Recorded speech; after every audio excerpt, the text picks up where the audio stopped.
হযরত মুহাম্মদ সাল্লাল্লাহু আলাইহি সাল্লামের কবরকে শ্রদ্ধা জানিয়ে বলা হয় রওজা শরীফ। মসজিদে নববীর রওজা অংশের উপর স্থাপন করা হয়েছে সবুজ গম্বুজ। সবুজ গম্বুজের ছায়াতলে অবস্থিত রাসূল সাল্লাল্লাহু আলাইহি সাল্লামের রওজা মোবারক। এই গম্বুজের উপরে একটি জানালা দেখা যায়।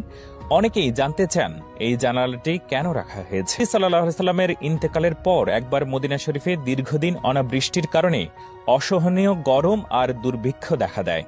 তাই মদিনাবাসী একদিন আয়েশা রাদিয়াল্লাহু তাআলা আনহার কাছে গিয়ে নিজেদের সমস্যার কথা উল্লেখ করে বৃষ্টির জন্য দোয়া কামনা করেন। তখন মা আয়েশা রাদিয়াল্লাহু তাআলা আনহা বলেন, হে মদিনাবাসী, তোমরা নবীজির রওজা মোবারকের উপর থেকে খেজুর গাছের ডাল আছে তা সরিয়ে দাও এবং অপেক্ষা করো। মদিনার লোকেরা তখন আয়েশা রাদিয়াল্লাহু তাআলা আনহার পরামর্শ মোতাবেক কাজ করলেন। নবীজির রওজা মোবারকের উপর থেকে ডাল সরানোর সাথে সাথে হঠাৎ দেখা গেল আকাশে ধীরে ধীরে কালো মেঘ ডাকা শুরু করেছে। অল্প কিছুক্ষণের মধ্যেই এতটাই বৃষ্টি শুরু হলো যে মানুষজনের পথ চলা কষ্টদায়ক হয়ে পড়ল। এক সপ্তাহ পর মদিনার লোকেরা আবার আয়েশা রাদিয়াল্লাহু তাআলা আনহার কাছে গিয়ে বৃষ্টি বন্ধের জন্য দোয়া চাইলেন।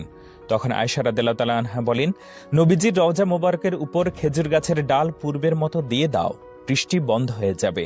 মদিনাবাসীরা তাই করল, সাথে সাথে বৃষ্টি বন্ধ হয়ে গেল। বলেন, মদিনাবাসীগণ একবার দুর্ভিক্ষের কবলে পড়েন।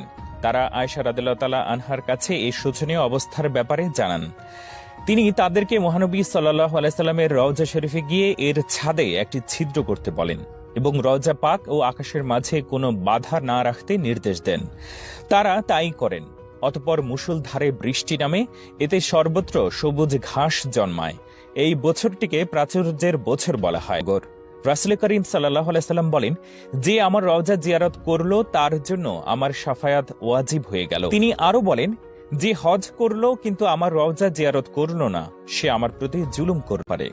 রাসূল সাল্লাল্লাহু আলাইহি সাল্লামের রওজার চারপাশকে সুলতান নুরউদ্দিন জঙ্কি গলিত সীসা দিয়ে আবদ্ধ করে দিয়েছেন।